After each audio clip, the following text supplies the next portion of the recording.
نحمدہ ونصلی علی رسولہ الکریم، اما بعد فاعوذ باللہ من الشیطان الرجیم، بسم اللہ الرحمن الرحیم۔ قال اللہ تبارک و تعالی وبالحق انزلناہ وبالحق نزل وما ارسلناک الا مبشرا ونذیرا وقرآنا فرقناہ لتقرأہ علی الناس علی مکث ونزلناہ تنزیلا۔ وقال النبی صلی اللہ علیہ وسلم کانت بنو اسرائیل تسوسهم الانبیاء کلما ہلک نبی خلفہ نبی آخر الا لا نبی بعدی سیکون خلفاء فیکثرون۔ صدق اللہ مولانا العظیم وصدق رسولہ النبی الکریم۔ معزز دوستو، انسانیت کی کامیابی اس بات میں مضمر ہے کہ وہ کتاب مقدس قرآن حکیم سے اپنا سچا تعلق قائم کرے، قرآن حکیم کا پڑھنا پڑھانا اور سمجھنا سمجھانا، اس کے احکامات پر عمل کرنا کرانا اور اس کا نظام دنیا میں غالب کرنا اور کرانا، یہ تمام ذمہ داریاں ایک مسلمان جماعت پر عائد ہوتی ہیں۔ قرآن حکیم کا جب تک فہم حاصل نہ کیا جائے، اس کے ساتھ دلی لگاؤ پیدا نہ کیا جائے، اپنے دل کی گہرائیوں میں قرآن حکیم کو پیوست جب تک نہ کیا جائے، اس وقت تک یہ تمام کام نہیں ہو سکتے۔ اسی لیے گزشتہ 1400 سال سے پوری امت مسلمہ اجتماعی طور پر اس بات پر متفق ہے کہ وہ کتاب مقدس قرآن حکیم کو صحیح تناظر میں پڑھنے پڑھانے اور سمجھنے سمجھانے کے لیے انفرادی اور اجتماعی طور پر کردار ادا کرتی رہی ہے۔ اسی سلسلے میں انشاءاللہ اگلے جمعے سے ہمارے یہاں دورہ تفسیر قرآن حکیم کا آغاز ہو رہا ہے۔ 24 تاریخ سے لے کر 9 جنوری تک 15-16 دن کا یہ دورہ تفسیر قرآن حکیم یہاں پر منعقد ہوگا۔ اس دورہ تفسیر میں شرکت اور قرآن حکیم کے سمجھنے سمجھانے کی اہمیت ہمارے پیش نظر رہنی چاہیے۔ یہ آیت مبارکہ جو ابھی تلاوت کی ہے، اس میں اللہ تبارک و تعالیٰ نے یہ حقیقت واضح کی ہے کہ ہم نے حق طریقے سے حق دے کر یہ قرآن حکیم حضرت محمد مصطفیٰ صلی اللہ علیہ وسلم پر نازل کیا ہے۔ اس کو ہم نے آسمان دنیا پر حق کے ساتھ پورے کے پورے قرآن حکیم کو نازل کیا۔ پورا آئین اور دستور ایک ہی مرتبہ میں ہم نے رمضان کی اس 27ویں شب کو قرآن حکیم انسانیت کے لیے نافذ کر دیا تھا، اور اس کے نفاذ کا عمل بتدریج نبی اکرم صلی اللہ علیہ وسلم پر 23 سال کی مدت میں آہستہ آہستہ مکمل ہوا ہے۔ قرآن حکیم اللہ کا قانون ہے، اللہ کی جانب سے انسانیت کی ترقی کا آئین اور دستور ہے۔ اس آئین اور دستور پر عمل کر کے ہی انسانیت اللہ کے قریب بھی ہو سکتی ہے اور دنیا اور آخرت کی کامیابی بھی حاصل کر سکتی ہے۔ چونکہ اللہ کو انسانیت بہت محبوب ہے، اس لیے انسانیت کی محبت کا لازمی تقاضا یہ ہے کہ انسانیت کو اللہ تبارک و تعالیٰ کامیاب و کامران دیکھنا چاہتے ہیں۔ دنیا میں بھی یہ کامیابی حاصل کرے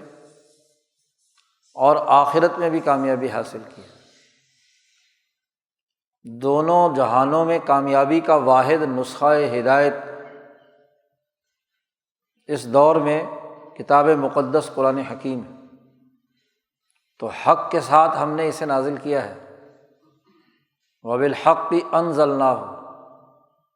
انزال کہتے ہیں دفعتاً واحدتاً کسی چیز کا نیچے اترنا، عرش الہی سے ذات باری تعالیٰ کے ارادہ مقدسہ سے ملائے اعلیٰ سے پورا قرآن حکیم یک بارگی اس آسمان دنیا پر نازل ہوا۔ نبی اکرم صلی اللہ علیہ وسلم کی روح مقدسہ پر اس کا نزول ہوا اجمالی طور پر، اور پھر قرآن حکیم کہتا ہے وَبِالْحَقِّ نزل، حق کے ساتھ ہی آہستہ آہستہ ہم نے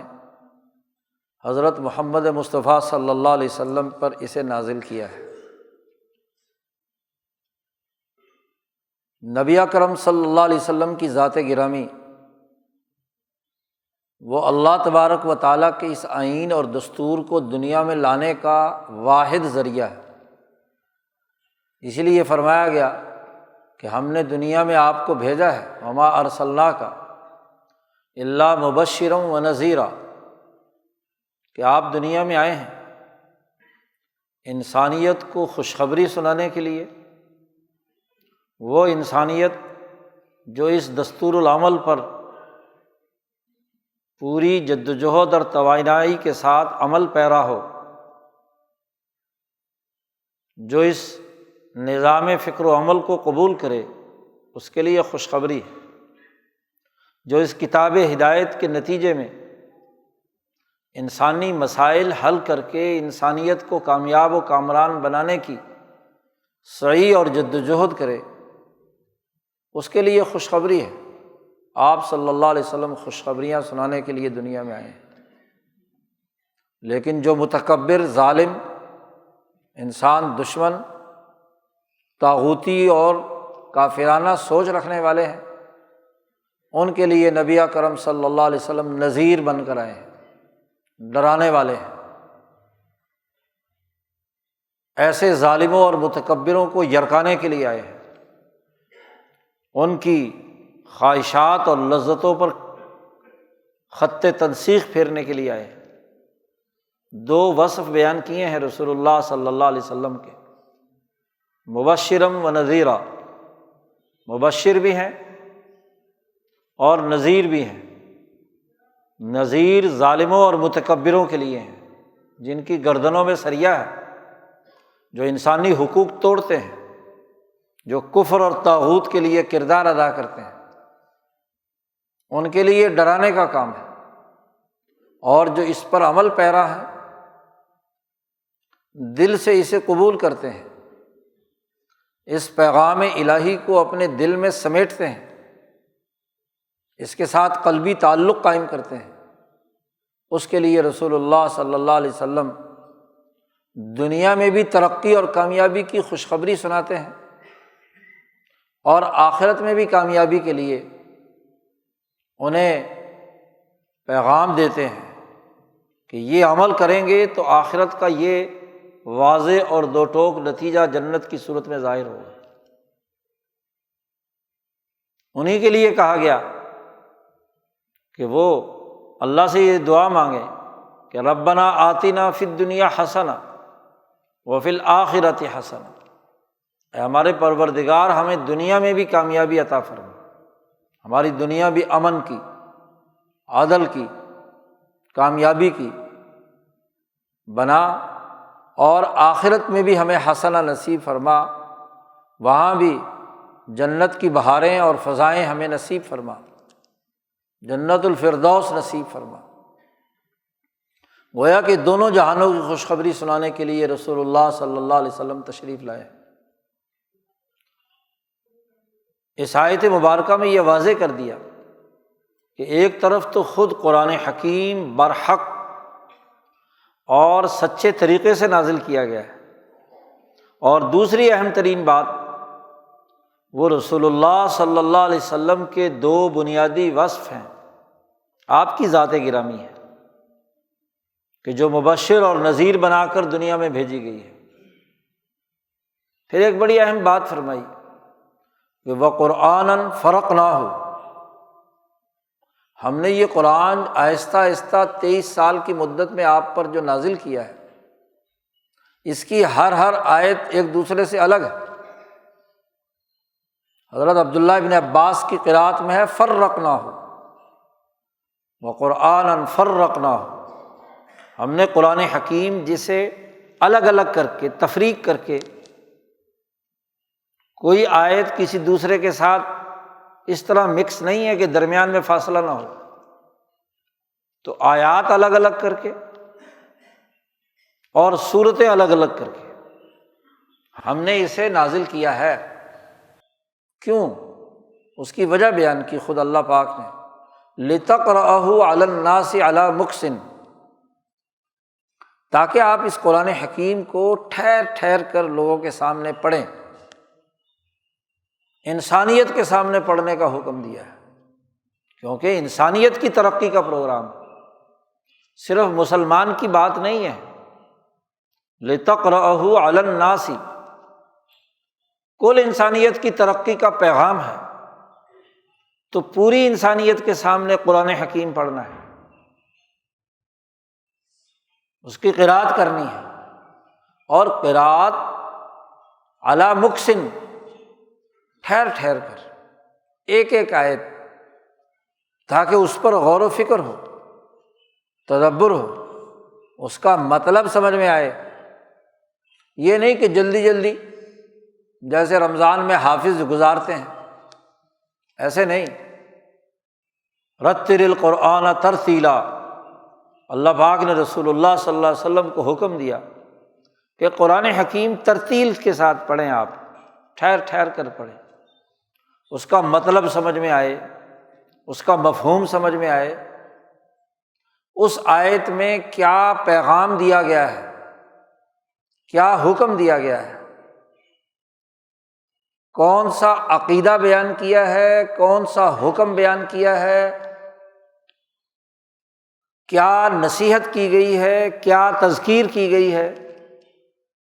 دنیا کے کسی مسئلے کو زیر بحث لا کر اس کے بارے میں ہدایت دی گئی ہے،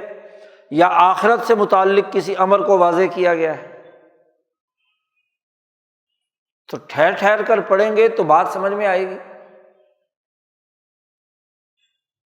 تو بڑی واضح بات فرمائی کہ ہم نے قرآن حکیم کو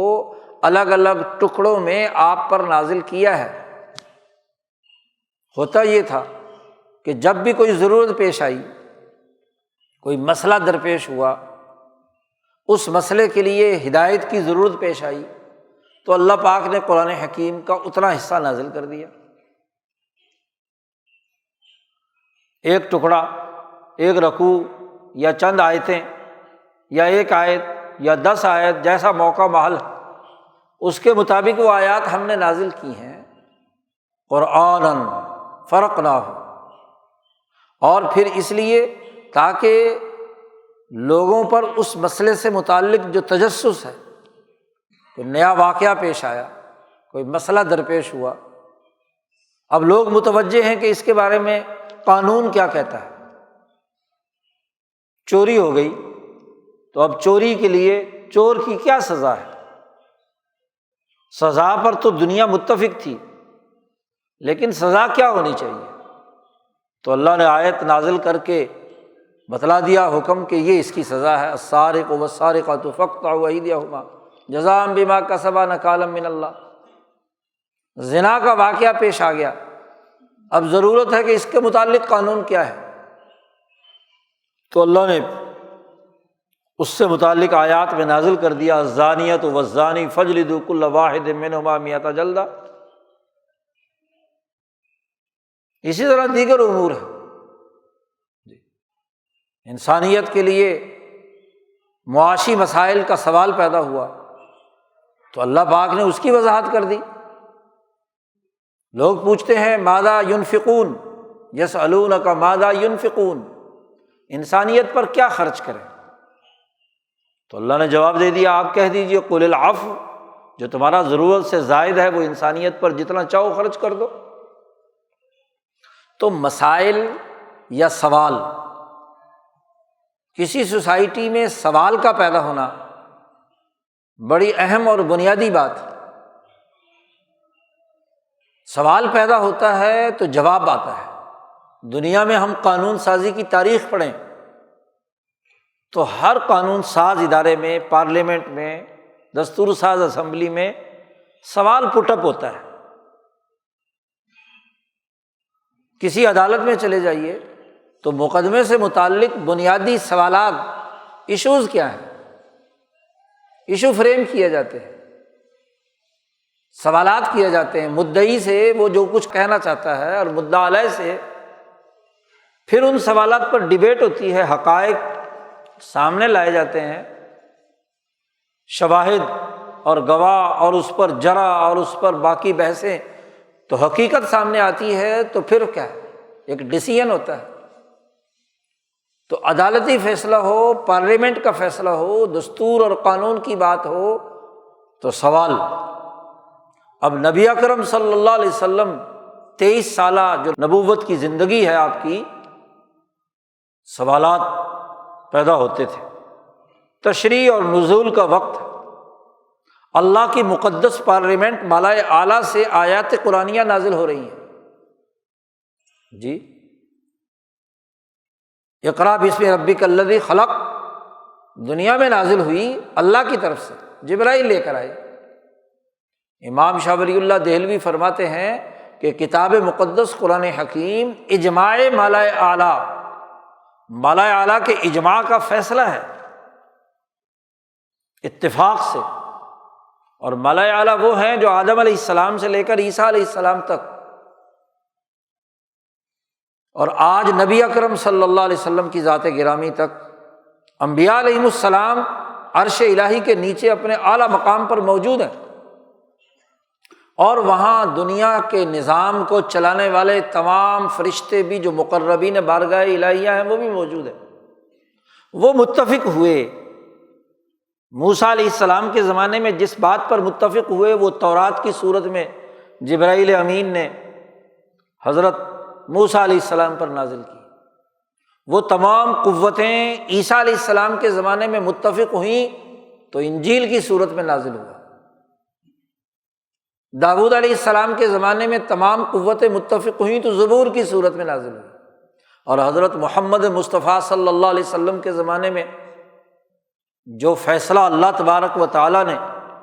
اس اجماع میں کیا، اس مقدس پارلیمنٹ میں کیا، وہ حضرت محمد مصطفیٰ صلی اللہ علیہ وسلم کے ذریعے سے دنیا کے سامنے آیا۔ دنیا کی پارلیمنٹ یا دنیا کی عدالتیں، اس میں ایشو بھی غلط فریم ہو سکتے ہیں اور جواب بھی غلط طے ہو سکتا ہے۔ گو انسان ممکن حد تک کوشش کرتے ہیں کہ غلطی سے بچیں، لیکن پھر بھی غلطی، اور آج کل کی پارلیمنٹس جو ہیں ان کی تو غلطیوں کی کوئی حد ہی نہیں ہے، اس لیے روز کوئی نہ کوئی ترمیم اور نیا کوئی نہ کوئی سلسلہ شروع کیے رکھتے ہیں۔ ایک قانون بناتے ہیں، اس کے جب سائیڈ ایفیکٹ سامنے آتے ہیں تو پھر کہتے ہیں نہیں جی اس میں بھی ترمیم ہونی چاہیے۔ تو یہ تو انسانوں کی پارلیمنٹ ہے، وہ جو فرشتوں کی اور مقدس انسانوں کی پارلیمنٹ، جس میں انبیاء، حواریین، صحابہ، اونچے درجے کے اولیاء اللہ، علماء ربانیین، اس کے فیصلے میں تو کسی غلطی کا کوئی امکان نہیں ہے۔ اور جب اللہ نے جبرائیل امین کو بھیج کر رسول اللہ صلی اللہ علیہ وسلم کے قلب پر اسے نازل کر دیا، اور بڑی اہم بات ہے یہ نزول قلب پر ہوا ہے۔ کہا کہ نزل بہ الروح الامین، اللہ پاک فرماتے ہیں کہ روح امین نے اسے نازل کیا ہے علی قلبک، آپ کے دل پر، اے محمد صلی اللہ علیہ وسلم آپ کے دل پر جبرائیل امین، اس کے لیے لفظ استعمال کیا الروح الامین، ایسی روح جو امانت دار ہے، امین، اور جبرائیل کی روح اور رسول اللہ صلی اللہ علیہ وسلم کے قلب پر حضور صلی اللہ علیہ وسلم کے قلب کی روح جب آپس میں ملی تو روح سے روح میں منتقل ہوا۔ نزول کہتے ہیں کسی چیز کا اوپر سے نیچے اترنا۔ قرآن کی جو معنویت ہے، اس کی جو روحانیت ہے، اس کا جو نور ہے، اس کا جو برہان ہے، اس کی جو تجلی ہے، وہ ایک روح سے روح محمدی صلی اللہ علیہ وسلم پر نازل ہوئی، آپ صلی اللہ علیہ وسلم کی روح پر، علی قلبک، آپ کے دل پر ہم نے نازل کیا ہے۔ تو جو سوال سامنے آیا اس سوال کے مطابق جو جواب ہے، جو مسئلے کا حل ہے، وہ الگ الگ ٹکڑیوں میں ہم نے آپ پر نازل کیا، تاکہ اس مسئلے پر جو لوگ متوجہ ہوئے ہوئے ہیں، کانشیس ہوئے ہوئے ہیں کہ جی یہ مسئلہ نیا پیدا ہو گیا، واقعہ افک ہوا، تو لوگ تجسس کر رہے ہیں، 1 مہینہ ہو گیا، 40 دن ہو گئے، اور 40 دن کے بعد اللہ تبارک و تعالیٰ نے جیسے ہی 2 رکوع حضرت عائشہ صدیقہ رضی اللہ تعالیٰ عنہ کی برات میں نازل کیے، تو دودھ کا دودھ اور پانی کا پانی کر دیا۔ جہاں ابہام تھا، جہاں منافقین کی شرارتیں تھیں، جہاں بدتمیز لوگوں کی بد تہذیبیاں تھیں، جس نے جو حرکت کی تھی اس کا سب کا آئینہ اس 40 دن کا دکھا دیا کہ لو دیکھ لو۔ کیوں تم نے اس وقت جب یہ پروپیگنڈا ہو رہا تھا تو تم نے حق کی طرف رجوع کیوں نہیں کیا؟ اللہ نے پوری ڈانٹ ڈپٹ کی اور بڑی وضاحت کے ساتھ حضرت عائشہ رضی اللہ تعالیٰ عنہ کی برات کا اعلان کر دیا۔ تو اگر ایک قانون اور دستور ایک ہی وقت لکھ کر سب کو دے دیا جائے، لو جی پڑھ لو اور عمل کرو، تو توجہ کیسے ہوگی؟ اس کو سمجھیں گے کیسے؟ لیکن جب مسئلہ درپیش ہو تو 23 سال کی مدت میں جتنے مسئلے درپیش ہوتے رہے، ان مسئلوں کے حل کے لیے ہم نے قرآن نازل کیا، لِتَقْرَأَهُ عَلَى النَّاسِ عَلَى مُكْثٍ، ٹھہر ٹھہر کر۔ اور پھر ایسے موقع پر جب رسول اللہ صلی اللہ علیہ وسلم وہ قرآن حکیم پڑھ کر سناتے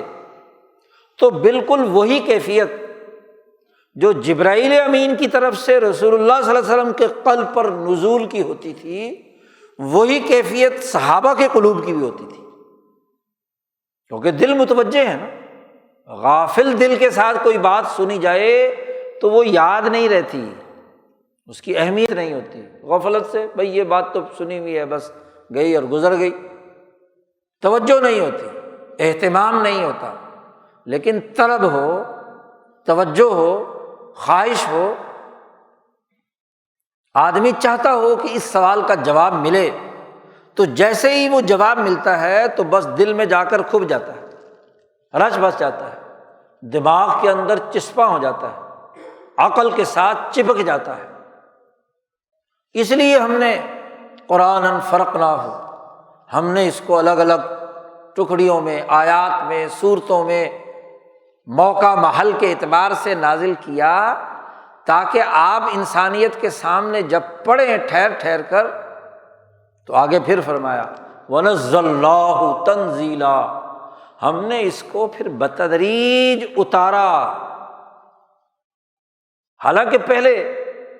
انزلناہ اور نزل کش کر آئے ہیں اسی آیت سے پہلے والے ٹکڑے میں، یہاں نزلناہ تنزیلا پھر فرما رہے ہیں۔ یہ تنزیل کہاں ہے؟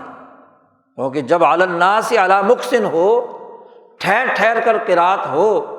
تو جو سامعین ہیں ان کے دلوں میں ہم نے بتدریج اتارا۔ عمر فاروق رضی اللہ تعالیٰ عنہ نے 8 سال میں سورۃ بقرہ سمجھی، ایک آیت پڑھتے، غور و فکر کرتے، تدبر کرتے، تنزیل جب تک قلب کی، عقل کی گہرائیوں میں نہیں پہنچ جاتی تھی تو اگلی آیت پر نہیں چلتے تھے۔ تو فہم یہ نزل اللہ تنزیلا، یہ دراصل نبی اکرم صلی اللہ علیہ وسلم کے قلب اطہر سے صحابہ کے قلوب پر اس کا نزول ہے۔ تربیت جو ہوتی ہے وہ ایسے ہی ہوتی ہے، صحبت سے، اس لیے صحابہ کو صحابی کہا گیا، ورنہ شاگرد کہہ دیتے، رفیق کہہ دیتے، صحبت، اور ایسی صحبت جو محبت سے ہو، پیار سے ہو، چاہت سے ہو، دلی لگن سے ہو، تو دل دل سے جڑتا ہے، اور جب دل دل سے جڑتا ہے اور طلب کے ساتھ انسان بیٹھتا ہے تو وہ نبی کے قلب سے صحابہ کے قلوب کے اندر تنزیل ہو رہی ہے، بتدریج رچ بس رہا ہے۔ قرآن حکیم پر جتنی گہری نظر صحابہ کرام رضوان اللہ علیہم اجمعین کی تھی، کسی اور کی تھی؟ ان میں بھی سب سے زیادہ وہ جس نے سب سے زیادہ قرآن سمجھا، اور قرآن کے اس مطلب کو سمجھنے میں سب سے اعلیٰ ترین درجہ ابو بکر صدیق رضی اللہ تعالیٰ عنہ کا، کہ آپ کے قلب میں رسول اللہ صلی اللہ علیہ وسلم کے قلب کے ساتھ ایسا تعلق تھا کہ وہ بات جو رسول اللہ صلی اللہ علیہ وسلم فرمائیں، چاہے کسی کافر سے بھی سنی ہو، ابو بکر صدیق نے براہ راست حضور سے نہیں بھی سنی تو تب بھی اس کی تصدیق کی۔ رسول اللہ صلی اللہ علیہ وسلم نے جب معراج کے واقعے کا تذکرہ حرم میں بیٹھ کر کیا تو ابو جہل اور مکے کے مشرک پہلے موجود تھے، ابو بکر صدیق تو تھے ہی نہیں وہاں۔ تو وہاں حضور صلی اللہ علیہ وسلم نے فرمایا کہ میں نے اس رات میں سفر کیا ہے، یہاں مسجد حرام سے مسجد اقصیٰ تک آیات نازل ہوئی، سبحان الذی اسریٰ بعبدہ لیلا من المسجد الحرام الی المسجد الاقصی الذی بارکنا حولہ۔ جب یہ آیت پڑھ کر سنائی تو ابو جہل نے مذاق اڑانا شروع کر دیا، نعوذ باللہ، کہ بھلا بندہ ایک رات میں یہاں سے کوئی ہوا کے گھوڑے پر سوار ہوگا کہ جائے گا پھر آئے گا اور آ بھی جائے پہنچ بھی جائے؟ تو اس نے لوگوں سے کہا دیکھو یہ کیسی باتیں کر رہے ہیں۔ وہاں سے نکلا، حرم سے باہر نکلا، ہر ایک کے سامنے گاتا جا رہا ہے۔ تو حضرت ابو بکر صدیق رضی اللہ تعالیٰ عنہ اپنے گھر سے باہر حرم کی طرف آ رہے ہیں، تو راستے میں ابو بکر صدیق کو پکڑ لیا ابو جہل نے، کہا کہ دیکھو جن کی تم تصدیق کرتے ہو وہ انہوں نے کیسی انہونی بات کی ہے کہ ایک ہی رات میں یہاں سے وہاں گئے تھے اور واپس بھی آ گئے۔ تو ابو بکر صدیق رضی اللہ تعالیٰ عنہ کو یہ خبر سب سے پہلے کس کے ذریعے سے ملی؟ ابو جہل کے ذریعے سے۔ تو ابو بکر صدیق رضی اللہ تعالیٰ عنہ نے فرمایا کہ اگر محمد مصطفیٰ صلی اللہ علیہ وسلم یہ بات کہتے ہیں تو بالکل برحق کہتے ہیں، سچی بات کہتے ہیں۔ یہ ہے وہ قلبی چاہت، قلبی تعلق، کہ اگر رسول اللہ صلی اللہ علیہ وسلم نے یہ بات کہی ہے تو بالکل یہ ہے صدیق، تصدیق کرنے کا عمل۔ اس لیے کہ وہ آیات چاہے کافر کی زبانی سنی لیکن محمد مصطفیٰ صلی اللہ علیہ وسلم کا وہ نور تھا، وہ نور ابو بکر صدیق کے قلب میں نازل ہو گیا ایک قسم کا۔ انہوں نے کہا ٹھیک ہے، انہوں نے بالکل صحیح کہا۔ انوار نبوت تو مکے کے ہر انسان پر نازل ہوئے تھے۔ حضور صلی اللہ علیہ وسلم نے مثال دی کہ جب بارش برستی ہے تو یہ نہیں ہوتا کہ ایک پہاڑ پر برسے اور دوسرے پر نہ برسے، یا ایک جگہ پر برسے دوسری جگہ پر نہ برسے، پورے علاقے پر برستی ہے۔ تو نبوت کی مثال بارش کی ہے، یہ تو مکے کے ہر انسان بشر پر برسی، لیکن کچھ پتھر دل ہوتے ہیں تو وہاں جو پانی برستا ہے وہ پھسل کر پتھر پر قائم نہیں رہتا، پھسل کر دوسری طرف چلا جاتا ہے، اور وہ جو مٹی نرم ہوتی ہے وہ اسے جذب کر لیتی ہے، حتیٰ کہ اپنا پانی جو اس نرم مٹی پر آیا ہے اسے بھی جذب کر لیا، اور وہ جو چکنے پتھر سے پھسل کر آ گیا اسے بھی جذب کر لیا۔ اب وہ نور الہی جو حرم میں بیٹھ کر نبی اکرم صلی اللہ علیہ وسلم نے اپنے اس سفر سے متعلق بیان فرمایا تھا، وہ نبی اکرم صلی اللہ علیہ وسلم نے بیان فرمایا تو حرم میں موجود جتنے بھی انسان تھے ان کے دلوں پر برسا۔ ابو جہل کو بھی وہ بات یاد رہ گئی اور ابو بکر صدیق سے جا کر بات بیان کی تو ابو جہل سے پھسل کر ابو بکر کے قلب پر نازل ہو گیا۔ تو یہ وہ نزول ہے، نزلناہ تنزیلا، ہم نے اس کو نازل کیا بتدریج، نبی اکرم صلی اللہ علیہ وسلم کے قلب پر بھی اور نبی اکرم صلی اللہ علیہ وسلم کے قلب اطہر سے صحابہ کے قلوب پر بھی، صحابہ پر بھی اس کا نزول ہوا۔ اور صحابہ کی صحبت سے تابعین کی کہ قلوب پر یہ قرآن جو نزول دلوں میں اترتا ہے صرف کتابوں سے اور کاغذوں میں نہیں، یہ دلوں سے دلوں میں۔ بخاری شریف کی ایک روایت ہے، نبی اکرم صلی اللہ علیہ وسلم نے فرمایا کہ یہ امانت جو ہے قرآن حکیم کی، ان الامانۃ نزلت فی جذر قلوب الرجال، کہ یہ امانت مردوں کے دلوں کی گہرائی اور جڑوں میں داخل ہوئی ہے، نازل ہوئی ہے۔ ایسے نہیں کہ یہ اوپری طور پر بس دماغ میں آ گئی یا عقلی بات ہو گئی یا زبانی کلامی گفتگو ہو گئی، نہیں، جذر قلوب الرجال۔ اور نبی اکرم صلی اللہ علیہ وسلم نے فرمایا کہ ایک ایسا دور آئے گا فتنے کا کہ وہ دلوں کے اندر نہیں ہوگی، بس اوپر سے ہوگی۔ فتنے پیدا ہوں گے، حلق سے اوپر لوگ پڑیں گے، دل کے اندر داخل نہیں ہوگا۔ جی، تو صحابی کہتے ہیں کہ میں نے یہ منظر بھی دیکھا ہے کہ کیسے یہ انوارات نبوت اور انوارات قرآن صحابہ کے دلوں کی گہرائی میں داخل ہوئے، اور کیسے اب میں اس بات کا انتظار کر رہا ہوں، دوسری بات کا، کہ کب وہ موقع آئے کہ جب دلوں میں داخل ہونے کے بجائے صرف حلق سے اوپر ہو۔ جی، یہ تو فتنوں کا زمانہ ہوگا، فتنے ہوں گے، آزمائشیں ہوں گی۔ آج ہم کتاب سے تو کتاب کا علم حاصل کرنا چاہتے ہیں، آج کل بڑا فتنہ یہ ہے کہ بس جی قرآن کافی ہے، قرآن پڑھ لو۔ بھائی قرآن حکیم اکیلا کافی ہوتا تو پھر اللہ میاں رسول اللہ صلی اللہ علیہ وسلم کو کیوں بھیجتے؟ کسی پہاڑ پر کتاب رکھ کر کسی فرشتے کے ذریعے سے اعلان کر دیتے کہ بھئی یہ غار حرا میں کتاب رکھی ہوئی ہے، سب لوگ پڑھو اور کام کرو۔ نہیں، خالی کتاب نہیں، کتاب کے ساتھ رسول اللہ صلی اللہ علیہ وسلم کی سیرت، آپ کا صلی اللہ علیہ وسلم کا طریقہ، آپ کی جدوجہد اور کوشش، آپ کا جو بشیر اور نذیر بن کر دنیا میں آنا ہے وہ اہمیت رکھتا ہے۔ کتاب کا کیا مطلب ہے؟ جب تک رسول اللہ صلی اللہ علیہ وسلم کی احادیث نہیں پڑھیں گے، آپ صلی اللہ علیہ وسلم کا طریقہ نہیں پڑھیں گے تو قرآن کیسے سمجھ میں آئے گا؟ حضور صلی اللہ علیہ وسلم نے فرمایا نماز ایسے پڑھو جیسے تم نے مجھے نماز پڑھتے دیکھا، تم حج ایسے کرو کہ مجھ سے حج سیکھ لو، خذوا عنی مناسککم، اپنے مناسک حج مجھ سے سیکھ لو، اس کے مطابق حج کرو، زکوٰۃ کا طریقہ سیکھو، روزے کا طریقہ سیکھو، حکومت کا طریقہ سیکھو، عدالت کا طریقہ سیکھو، معیشت کا طریقہ سیکھو۔ تم سیکھو گے تو کام ہوگا، ورنہ تو کتاب کا مطلب جو مرضی آپ اپنی طرف سے بیان کرتے پھرو، لغت دیکھ کر جی، ترجمہ دیکھ کر جی ہم نے یہ قرآن سمجھ لیا، ایسے قرآن سمجھ میں نہیں آتا۔ قرآن حکیم کے لیے جیسے نبی اکرم صلی اللہ علیہ وسلم کی سیرت ضروری ہے، اور نبی اکرم صلی اللہ علیہ وسلم سے جو تسلسل اب تک علماء ربانیین کا رہا ہے کہ حضور صلی اللہ علیہ وسلم کے سینہ اقدس سے صحابہ کے سینے میں منتقل ہوا، اور صحابہ کے سینے سے تابعین کے سینوں میں منتقل ہوا، اور تابعین کے سینے سے تبع تابعین، محدثین، فقہاء، علماء ربانیین، اولیاء اللہ کے قلوب میں منتقل ہوا۔ اس سے قرآن سمجھ میں آئے گا، اس سے قرآن کا صحیح دلوں کے اندر اترنے کا عمل ہوگا، اس کے نتیجے میں انسان بنتا ہے۔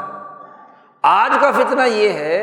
کہ کتاب مقدس قرآن حکیم کو انسانی جدوجہد اور کاوشوں اور اس کی اجتماعی جو تفسیر و تشریح ہے اس سے ہٹ کر خود ساختہ تصورات، لغت کی بنیاد پر، ترجموں کی بنیاد پر سمجھنے کا عمل کیا جاتا ہے۔ یہ خطرناک بات ہے۔ آپ دیکھیے اس آیت میں کہا گیا ہے لِتَقْرَأَهُ عَلَى النَّاسِ عَلَى مُقْسٍ، آپ پڑھیں انسانوں کے سامنے، انسان کے سامنے پڑھے، بشر کے سامنے پڑھے، عَلَى مُقْسٍ، ٹھہر کر، کچھ وقت ٹھہرو، ماحول میں رہو، سیکھو۔ صحابہ کرام کا معمول تھا کہ وہ نبی اکرم صلی اللہ علیہ وسلم کی صحبت میں رہ کر سیکھتے تھے۔ مالک ابن حویرث رضی اللہ تعالیٰ عنہ فرماتے ہیں ہم کچھ نوجوان 20 دن نبی اکرم صلی اللہ علیہ وسلم کے پاس رہے،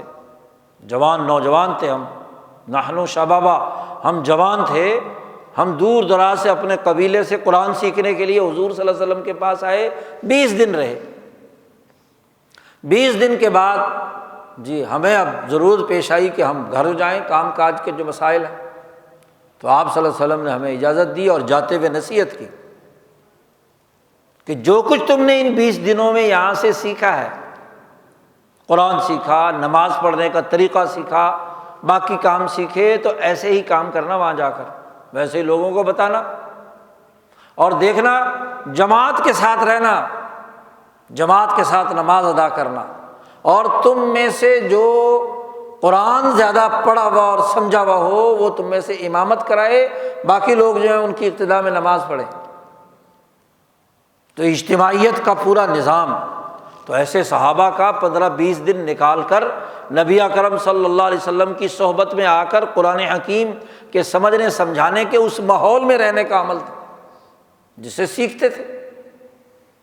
انسان صحبت سے سیکھتا ہے، بروں کی صحبت میں بیٹھے تو بری باتیں سیکھے گا، چوروں کے پاس رہے تو چور بنے گا، ڈاکوؤں کے پاس رہے تو ڈاکو بنے گا، رشوت خوروں کے ساتھ رہے تو ویسی باتیں کرے گا، رشوت خور بن جائے گا۔ اور اگر نیک لوگوں کی صحبت میں قرآن حکیم کے سمجھنے سمجھانے کی محفل میں آیات قرآنی اور اس کی جو تفسیرات سلسلے سے اولیاء اللہ سے چلی آ رہی ہیں، ایسے ماحول میں رہتا ہے تو قرآن حکیم کا اثر اس پر آتا ہے۔ تو جیسے خربوزہ خربوزے سے رنگ پکڑتا ہے، ایسے ہی انسان انسانوں کے ساتھ رہ کر سیکھتا ہے۔ صغار صحابہ نے کبار صحابہ سے سیکھا، تابعین نے صحابہ سے سیکھا، تبع تابعین نے تابعین سے سیکھا۔ تو اسی لیے یہ مدارس و مکاتب و مراکز اسی لیے ہیں کہ اس ماحول کے ذریعے سے قرآن حکیم کا صحیح فہم حاصل کیا جائے۔ تو اسی تناظر میں یہ دورہ تفسیر ہر سال یہ جو سردیوں کی چھٹیاں ہوتی ہیں ان میں یہاں منعقد کیا جاتا ہے۔ رمضان المبارک میں یا گرمیوں کی چھٹیوں میں بھی جس وقت موقع ہوتا ہے، لوگ بچے اسکولوں کالجوں میں چھٹیاں ہوتی ہیں، مدارس میں چھٹیاں ہوتی ہیں، تو ان میں لوگ جمع ہوں تاکہ ایک مدارسہ قرآنی جو ہے وہ رہے اور اس کے ذریعے سے قرآن حکیم کا فہم اور سمجھ کے لیے جد و جہد اور کوشش کی جائے۔ تو دراصل یہ بہت اہم موقع ہے، اور پھر یہ سمجھنا سمجھانا اس پوری جامعیت کے پروگرام کے ساتھ جو نبی اکرم صلی اللہ علیہ وسلم کو جو پیغام دے کر بھیجا گیا ہے کہ آپ صلی اللہ علیہ وسلم کو اللہ نے مبعوث فرمایا ہے امیین میں، تاکہ یعلمہم الکتاب والحکمہ بھی ہے، یزکیہم بھی ہے، اور یتلو علیہم آیاتہ، 4 فریضے بیان کیے ہیں کہ تلاوت قرآن حکیم، تزکیہ قلوب، اور تعلیم کتاب اور تعلیم حکمت، کہ آدمی حکمت عملی، وہ طریقہ کار جس کے ذریعے سے حقائق سامنے آتے ہیں،